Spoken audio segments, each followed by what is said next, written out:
In this video, we're going to finish the back side of handout number 3, which is adding integers using the algorithm. In these situations, we're going to see how integers are used in real-world settings.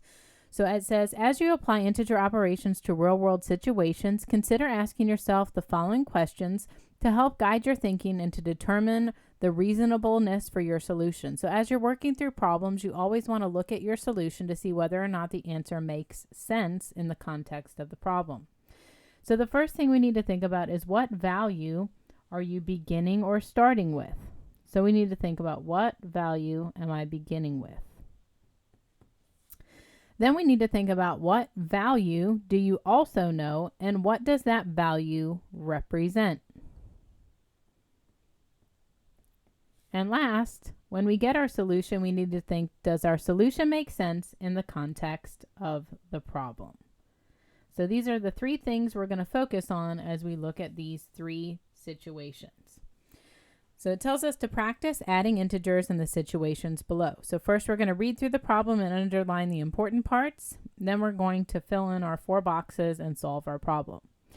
Number 1 says that a submarine is traveling 200 feet below sea level.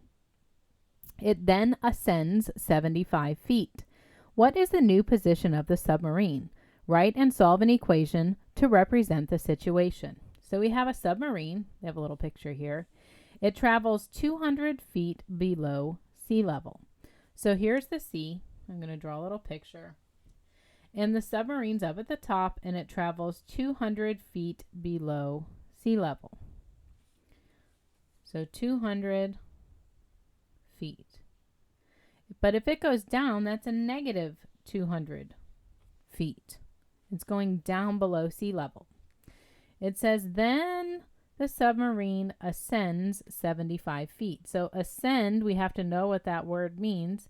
And that means it's at this point, but now it's going to come back up. It's going to go up towards the surface. And it's going to do that for 75 feet. So this is a positive number. It's coming back up toward the surface. If it descended, that would mean it's going to keep going down even deeper into the water. So now let's map out what we know. So we know that the submarine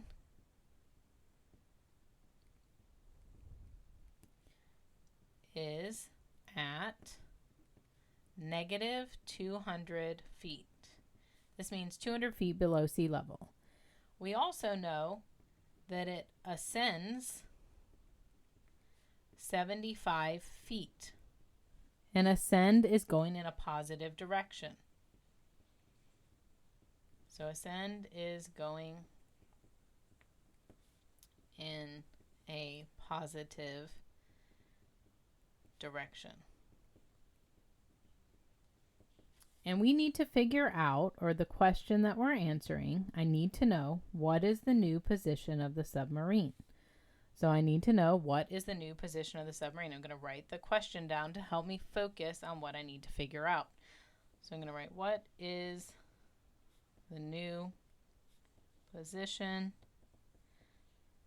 of the submarine? And we end that with a question mark because that's the question we're asking ourselves. So now we need to go down to the plan and work section, and we need to write out our equation.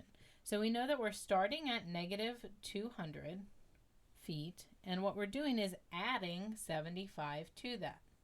So now we're going to just set up our problem and solve it using the algorithm. So all I do is look at these. I see that my signs are different.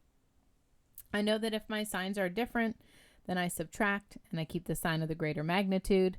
Magnitude is absolute value, or how far away a number is from 0, the distance. So negative 200 is 200 spaces away from 0. 75 is 75 spaces away from 0.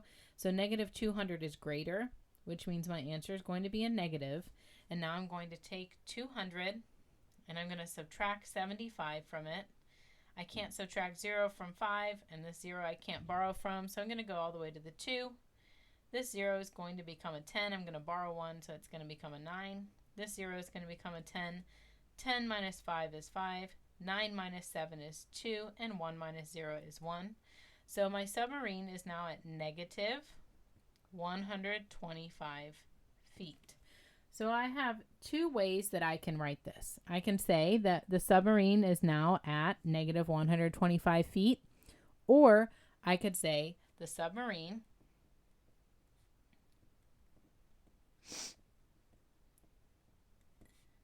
is 125 feet below sea level, period. So now let's look at problem number 2. A scuba diver dove 40 feet below the surface of the water. Let's underline that. He dove 40 feet below the surface of the water. He then dove an additional 17 feet. What is the depth of the scuba diver now?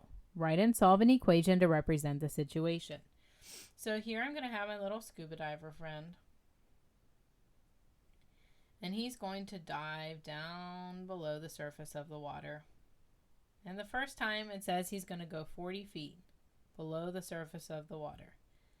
So I know that this is going to be a negative 40 feet.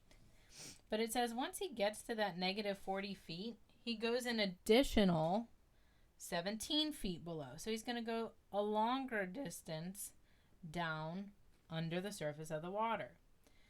So I know that the scuba diver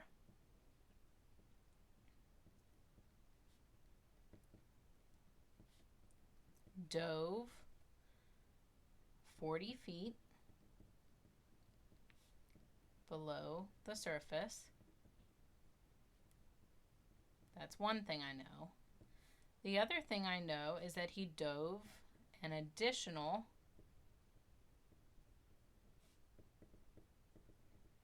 17 feet. And what I'm trying to figure out is what is the depth of the scuba diver?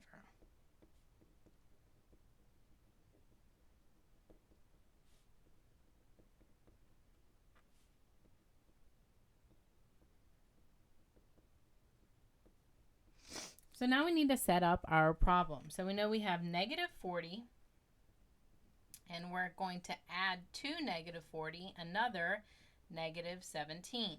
When we add these two values together, it's going to help us figure out how far down our scuba diver is. So when I look at this equation, I see my signs are the same, and I know the rule is that when the signs are the same, I add and I keep the sign. So negative 40 plus a negative 17 is negative 57.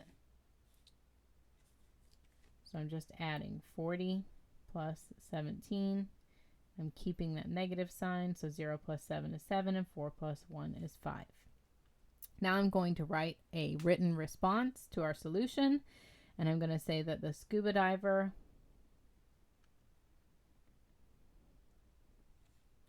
is now 57 feet below the surface of the water. If I wanted to add that, I could. Or I could put the scuba diver is now negative 57 feet. Either one would be okay. But if I'm going to put a positive, then I have to make sure I use below the surface. All right, let's look at our last activity before you start your homework. This says, use your understanding of adding integers to answer the question below. Number 3 says, 3 friends are playing a card game. To start, each player draws 4 cards. The player with the largest sum goes first. So we need to underline what happens. The person with the largest sum goes first. And this question is asking which player should go first. So in order to figure this out, we need to look at the cards that each one of our players chose. So Dina chose 6, negative 9, 7, and negative 5. Corey chose 5, 3, 0, and negative 6. And Malcolm chose 11, negative 12, negative 3, and 4. So to solve these problems, I like to try and combine like integers. So all the negatives together and all the positives together to make it a little bit easier. So I know that negative 9 plus a negative 5 is negative 14. And I know that 6 plus 7 is 13. So now I'm going to add 13 plus a negative 14 My signs are different, so I'm going to subtract and keep the sign of the greater magnitude, which is negative. And 14 minus 13 is 1. So Dina got -1. Now let's look at Corey. I see all positives except for 1, so 5 plus 3 is 8. And I'm going to add 8 plus a -6. My signs are different, so I'm going to subtract and keep the sign of the greater magnitude. 8 minus 6 equals 2, and it's going to be positive because 8 is farther away from 0 than -6. Now let's check out Malcolm's score. We have -12 plus -3, which is -15. Now I'm going to add 11 plus 4, and I get 15. I'm going to add these together. My signs are different, so I'm going to subtract and keep the sign of the greater magnitude. 15 minus 15 equals 0. So now I'm going to look and see which player has the largest sum. And I see that Corey has 2, and that's greater than -1 and 0. So I'm going to circle Corey, and he is the winner. So now what you're going to do is go ahead and start on homework number 3. It's very similar to some of the things we were working on. So this is just like the front of your paper where we did the columns A, B, C, and D. You're going to solve each one of these hashtag problems, so all 9 problems.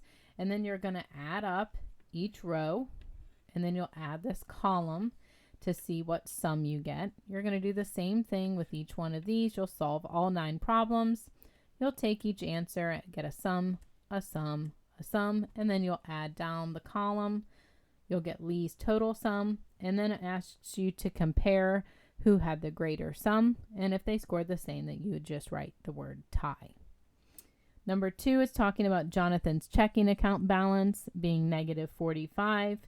Then he receives his allowance and he deposits money into his account. A deposit is a positive thing. You're putting money into the account. So then it's asking you to figure out how much he has in his account after he deposits his allowance. And last is going to be a problem that's a word problem to help work out a real world situation. That says Marcella solved 3 different equations on a quiz. One of the answers is incorrect. Determine which solution is incorrect and explain your reasoning. So you need to do 2 things. First, you need to solve all these questions, and you're looking for the one that's wrong. And to be able to explain why it's wrong, you have to think back to our integer rules to tell what makes that problem wrong. So you're going to do that tonight for homework and bring it in to Miss Ellerby to check. Have a great day.